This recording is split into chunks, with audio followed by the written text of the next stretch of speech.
In this section, we're going to be looking at how to solve for the missing side of a triangle. And honestly, this has a lot of great applications in real life. Kind of crazy that our math, our quadratics won't have too many applications, but this will.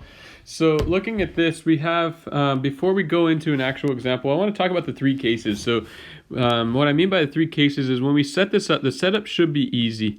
But from there, solving for x might be where you're going to struggle. That's where I've seen the struggles in the past. So case one, if I can even draw this line. So case one is, let's just say we set up sine of, let's just say 25 degrees equals x over 10. So notice here that x is on the top of our trig ratio. So how do we solve for this? What we're going to do is we're just going to multiply 10. We're basically going to take this 10 and move it to the other side. That's what's going to happen. So how do we solve that? Really simple. Multiply the 10 to the other side. So x just ends up equaling 10 times sine of 25.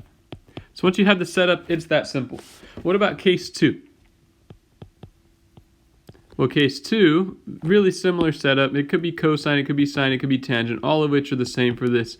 It's just the x location. That's what we gotta look at. So case two, a little bit different. Now x is on the bottom. So how do we deal with this?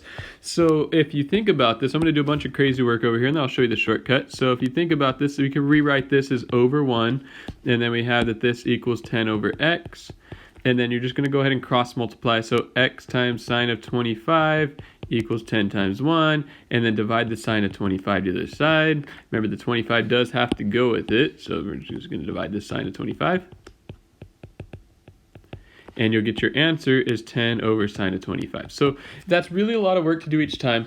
Here's what I recommend. If you run into this, what you're going to do is you're really just going to swap out, and this is what I was told, you swap out x and the sine of 25. So it becomes x equals 10 divided by sine of 25. Really, the way I like to think about it is if x is on the top, you multiply the 10. If x is on the bottom, you divide the trig function.